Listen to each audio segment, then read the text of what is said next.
Hello, everybody. We're here today with Maddie Greenspan. Greenspan just launched quantumeconomics.io. He's a trader, analyst, teacher, advisor, and thank you for joining us, Maddie.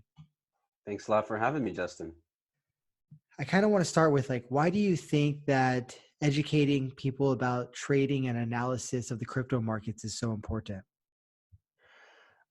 Yes, so I think that crypto in general is about financial literacy and about taking the power back, the power of money back into the hands of the people. And the more people who are familiar with uh, basic financial concepts, I think the better off we're going to be. What's your background in trading? I imagine you were trading markets before crypto. Yeah, I've been trading my whole life. I mean, a trader from birth, as they say. I've been paper trading on gold and silver and copper, probably since the age of 12 and 13. There's a lot of difference, I imagine, between trading gold and silver compared to crypto. Even just Bitcoin must be so much more volatile than the precious metals markets, which oftentimes seem to be in these dead end or dampened states. So I'm curious, in what ways did trading gold and silver prepare you to trade the crypto markets? That's actually not the big jump, right? The big jump is from paper trading, in the newspaper, to trading online. I think the internet is the real revolution here, right?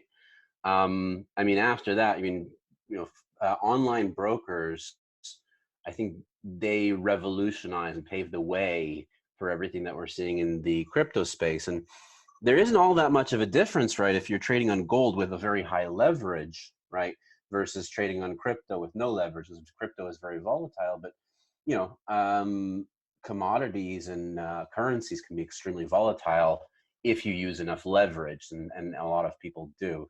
So the volatility at that point, I mean, it's kind of an even keel. I mean, you can go, if we say leverage is risk, you can bump the risk up on any market.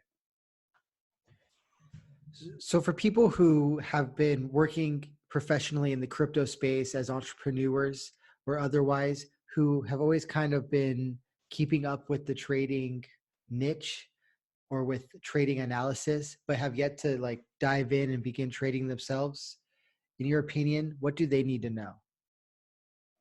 Where should they start? You mean people who are familiar with the markets already? Not only are they familiar with the markets, but they're also familiar with just risk management in general, with owning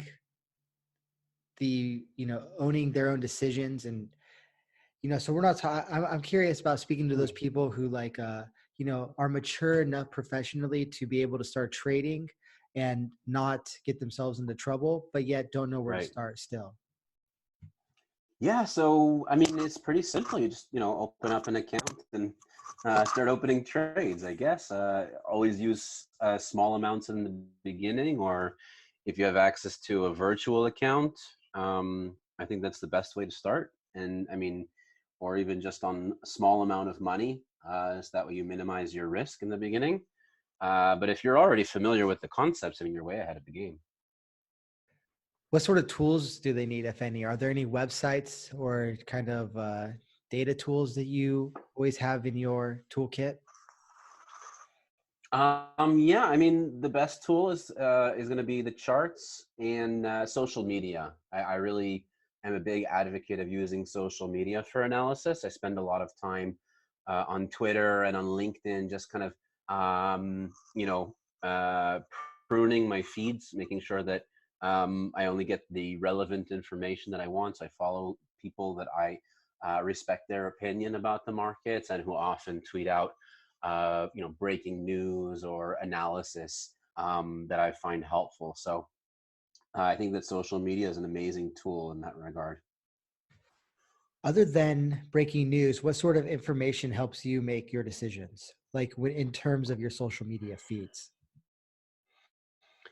Um, so, especially with Twitter and Reddit, for example, I mean, you can really customize the amount of information, or the type of information that you get if you spend the time to do it.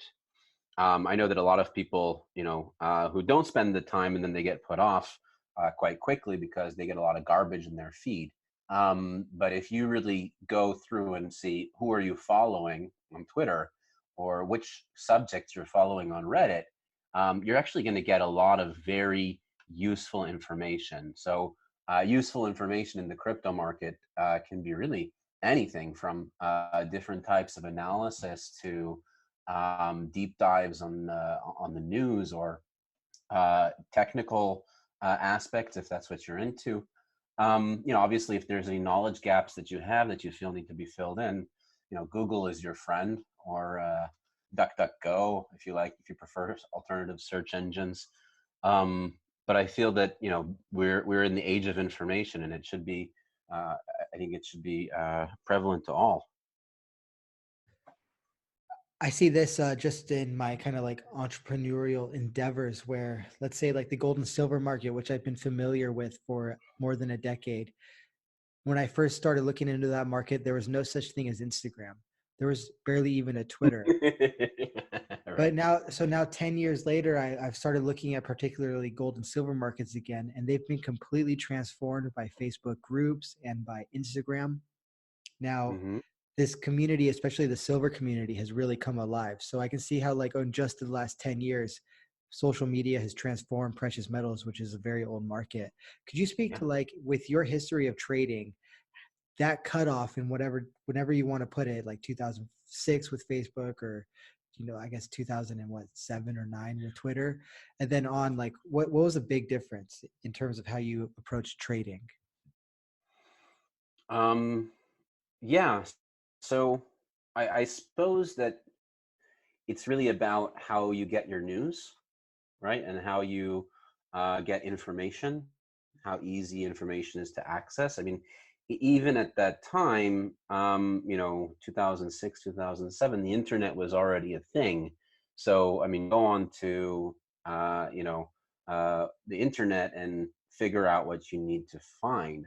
Um, but I believe that, the aspect of social media has helped, because because financial markets are traditionally a very closed door industry, right? So, people speak about, Wall Street in, the 80s, the 70s and 80s as a pack of wolves, right? All of the traders run together as a pack. And then, if there's some, poor schlub who comes in with his $10,000, I mean, they're going to eat him up alive, right?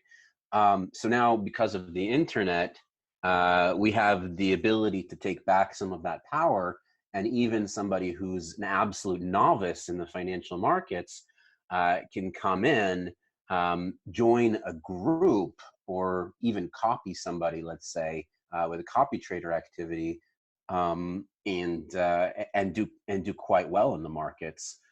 Even with no prior knowledge, they can come in several hours, learn enough that they can actually, stand a chance in the market. How does a novice trader know who to follow? Like, what steps should they take before actually, like, heeding somebody's ideas? That's a good question. Um, I suppose that Justin, because I've just been doing it so long that it's difficult for me to put myself in that situation of um, starting off to cultivate a feed from scratch. What I did in the beginning, especially on Twitter, was that I mainly used it as a listening tool, and I would see who was into the financial markets that had a large following, and those were the people that I would start following immediately. And also, I would see people on television, for example, or people who are in the news, and I say, okay, I want to know what this person has to say, and then I go look them up and see which social accounts they're active on. And I still do that to this day a lot. If I see an analyst or even a world leader who I want to be in touch with what they're doing, So I'll go ahead and look them up on social media. What's the interplay like between breaking news and then, a social media feed and then making a trade?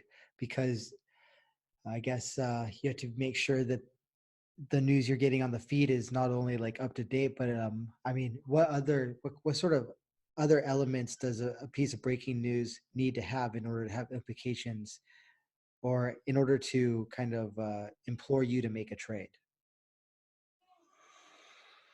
Hmm. So it depends on what kind of trading I'm doing, right? Because if you're trading short term and trading long term, there's going to be a vast amount of difference, right? If I'm thinking about a specific company that I want to invest in, for example, with a stock, I'm really going to use kind of a long term analysis because that's not something that I want to jump in and jump out of the trade, right? I want to say, okay, this company has room to grow, it has potential, and that way I'm going to use it as a long term investment. Um, if I'm trading more short term, then I'm going to be looking really at breaking news, for example, or seeing how it's going to impact the market. So, generally speaking, if you're looking at news to be your main signal provider, then you'll want to see the news happen and then look at the markets to see how the markets are reacting, and then kind of make your move. But I think that, especially in the crypto market, that is a bit less relevant because crypto doesn't react to the news as much as traditional markets. I mean, traditional markets, for example, um, you know, let's regular news events, right? So you have one news event called the non-farm payrolls. It's the jobs report in the United States, and it's huge. And it happens on the first Friday of every month. And when it happens, I mean, everybody knows that it's going to happen. When it happens at 8:30 a.m. and everybody's in front of their computers waiting for the results. And as soon as the results are published, everybody's trading immediately. There's a lot of volatility, and you can see huge movements in the market. Crypto doesn't really have that. It doesn't have these news announcements that kind of everybody's waiting for. It doesn't have them all too often. What you'll get instead, if you're specifically interested in trading in crypto, is momentum. And I think that that's going to be a much more powerful way for you to trade crypto, simply because you can tell when something is moving, when it's moving fast, and in which direction it's going. So if you can gauge the direction and gauge the speed of the markets by looking at the charts or other platforms, or looking at social media to get sentiment, I think that that's really going to be the best way to trade in the crypto markets, and that's especially when I'm trading high risk, cryptocurrencies on a short term basis. This is how I'm going to play it. What are some indicators of increasing momentum in either direction? That's an excellent question, and I think that without going too far into charting and technical analysis, what I would say is just look at things like, um, uh, you know, look at the 1 hour charts, for example, where each candlestick is 1 hour, right? Or even further than that, look at the performance over the last 24 hours of a specific coin that you're trading on, or of the overall market, right? Like sites like coin360.io. I'm not sure if you're familiar with them, but you can see in a very visual way how things are doing over the last week, over the last day, or over the last hour. And that's a great way to gauge momentum, because if things are green over the last hour, and over the last 2 hours and 3 hours, it's very likely that they'll continue to go that direction, at least until you see them slowing down or starting to reverse. And I think that that's, even just looking at the numbers and being exposed to it, you're going to get more and more experience with it. Now, how about social media in general? Does it give you any indicators as to where the momentum is going? I know a lot of people maybe think about like Twitter mentions, or Google Trends as well. I think that there's been some papers written about a correlation between Google searches, Bitcoin, and the Bitcoin price. What are your thoughts Yeah. on this sort of interplay between either search or social media and the momentum of a specific coin? Yeah, I think also Google Trends is one of my favorite types of analysis because it really shows the fundamentals of the market and how many people around the world are thinking about it at any given moment. The more people who are thinking about it, the better off it is. I mean, cryptocurrencies by nature are networks, right? That's what they are at the end of the day. Bitcoin is a network, right? Tron is a network.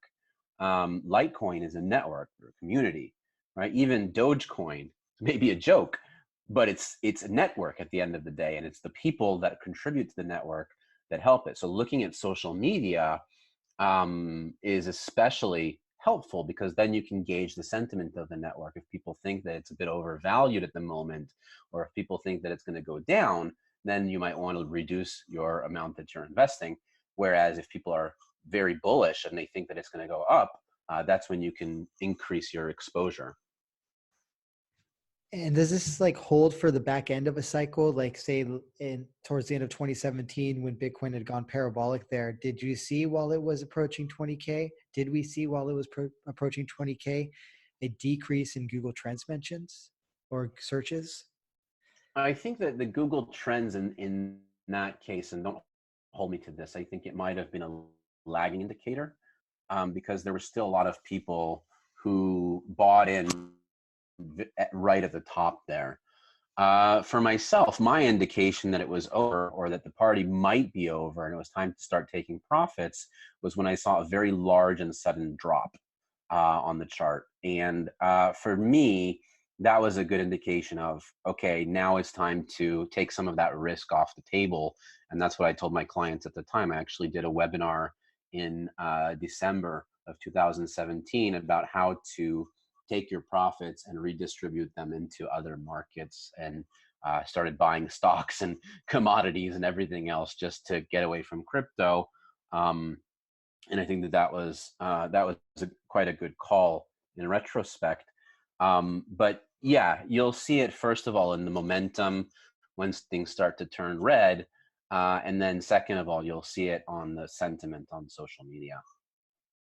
So as you so say there's somebody that's sitting down at their computer and they've got all their social media open. They've got their say Twitter, their LinkedIn, maybe even some Facebook groups, and let's just throw in Instagram as well. And so like I've never I've never found a very good Instagram. Maybe if you could send me some of those afterward. yeah, I will. I'll take a closer look and see what they've got. But we'll leave Instagram off then. Then what's like? Who are some other than you in quantumeconomics.io? Who are some, or what are some accounts that you think people might consider following? Wow, there's so many. I wouldn't even know where to begin. You can definitely go to, my Twitter and see who I'm following, I guess, as a start. Um, I like to follow people who are involved in financial markets as well. So you'll be able to see, which ones are more crypto and which ones are more financial, traditional finance markets oriented. Anybody that I've followed in the last few months is probably going to be leaning more towards crypto, though. Um, but in general, I mean, usually, and part of the power of social media is that the major influencers, tend to gain traction and rise to the top. But other than that, you can always see whose opinions you like, and then go in and see who else are they interacting with, right? And you can see from their replies and from their interactions with other people who they're talking to, and that's another way that you can use social media. You mentioned at the top of the 2017 cycle that indicator that you looked at was that big drop. I'm curious, did you see any like activity or behavior on any social media platforms at that point that also kind of tipped you off? So specifically with Bitcoin in December of 2017, it had become apparent that the network was being congested, that there was too many activities and too many transactions, and that miners were having trouble keeping up. I mean, I don't want to go too far down the technical rabbit hole that is Bitcoin, but at the time, the network was only able to process, somewhere in the neighborhood of 3.5, 5, maybe 7 transactions per second, and then that number all of a sudden spiked, and it was seeing way more transactions than the network could really handle at the time. Since then, obviously, things have relaxed a lot. We haven't seen any kind of major spike in activity on Bitcoin that was, that can compare really to that level. Right now, we're seeing about 3.5 transactions per second consistently over the last few weeks, which is great to see. It means that the network is growing over time and building up momentum. But also, we've seen some technical updates in Bitcoin that have made it more efficient. One is called SegWit, and that basically reduced the amount of data that each transaction is storing on the blockchain. And there's another upgrade that's coming soon called Taproot, and I believe that that's going to make Bitcoin a lot more scalable as well, and make it more compatible with the Lightning Network. But you know, short answer to your question was that in December it was pretty clear that Bitcoin was overflowing with activity, and I felt at the time that it might be a good idea to reduce exposure. And I sold out of Bitcoin at $10,000 per coin. It later went up to 20,000 within about 2 weeks, and I was grabbing my head, going, "Oh my gosh, I'm missing out on all of this great movement." But I think in retrospect, it was the right thing to do because in 2018 was a very not such a great year for price as far as Bitcoin. It was great. It was a great year for growth and the growth of projects and the growth of the network, but not very good as far as price action.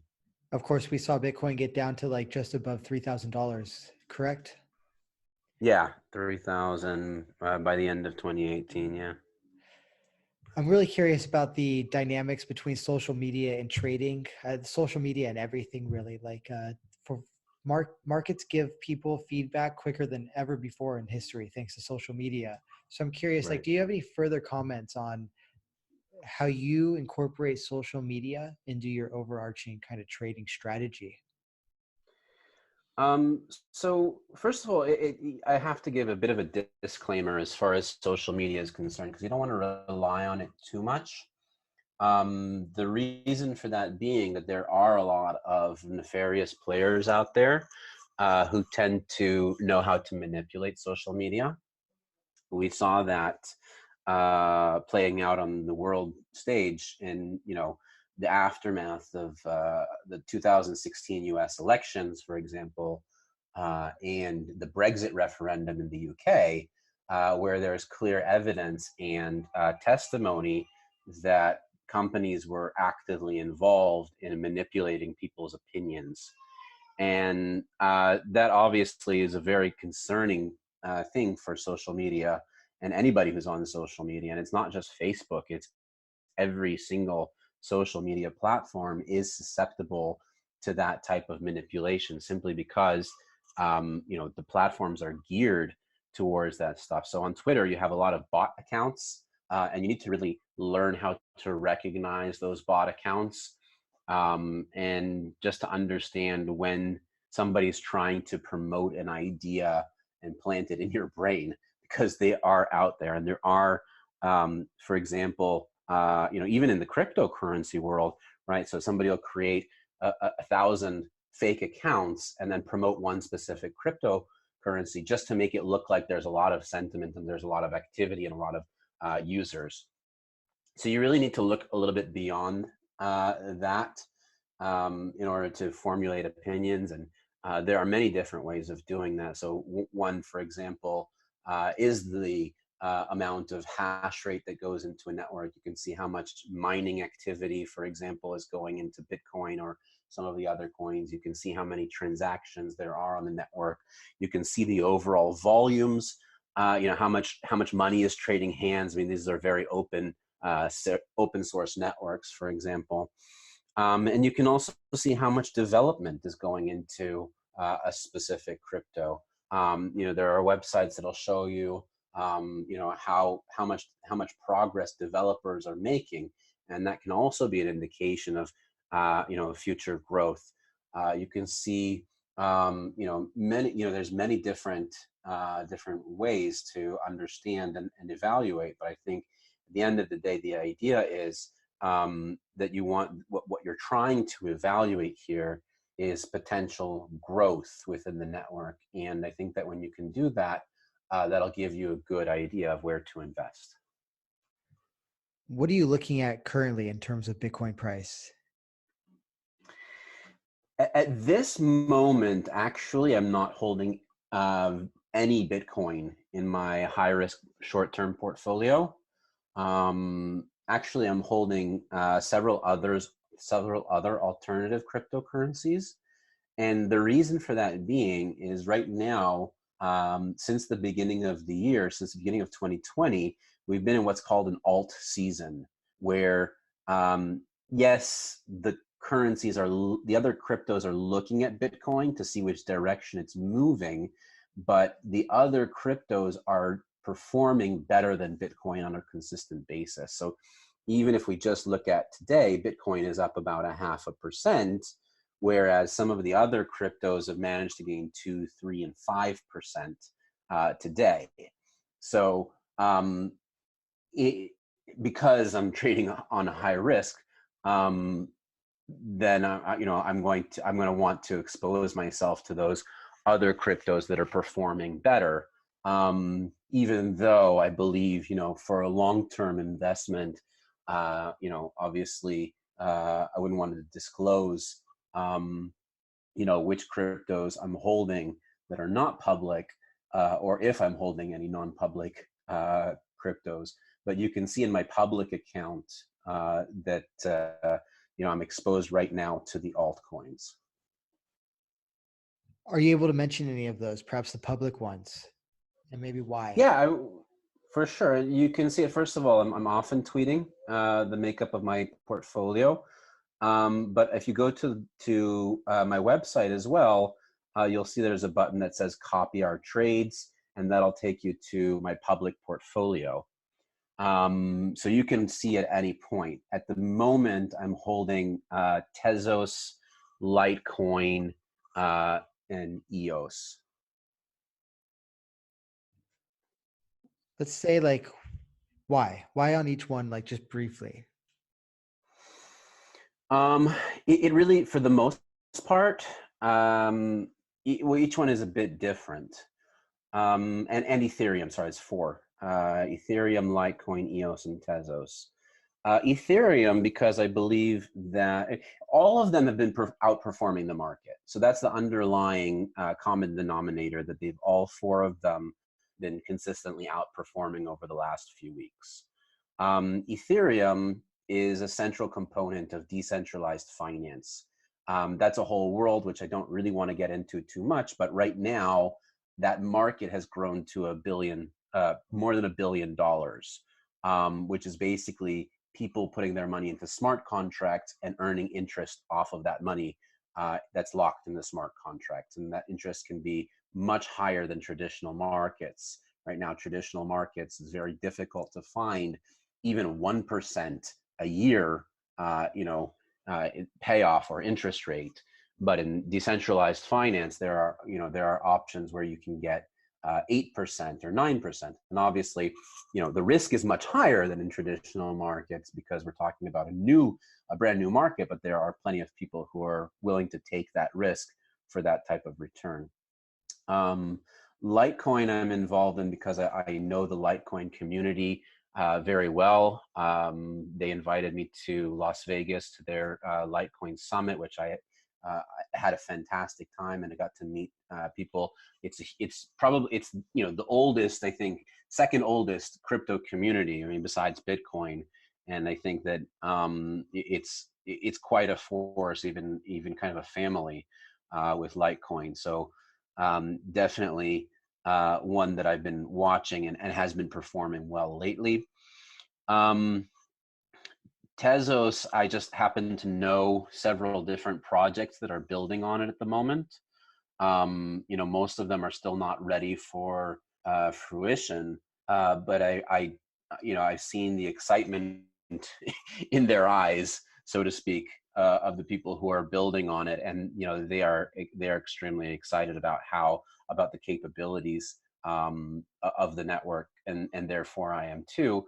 But also, people can get staking rewards in Tezos, which means that all new minted Tezos are very quickly taken off of the market and put into, they're basically locked out of supply.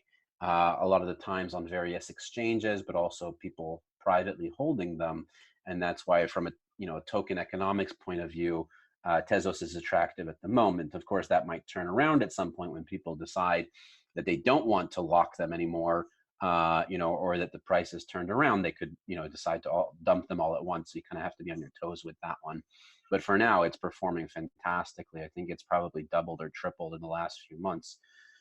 And EOS, I thought it's a growing network, of course, but just looking at the charts, I found that in the last pullback that we had, I think that EOS was oversold a little bit too much, and I felt like because of that, it had more room to grow than some of the others. But we'll see how it plays out.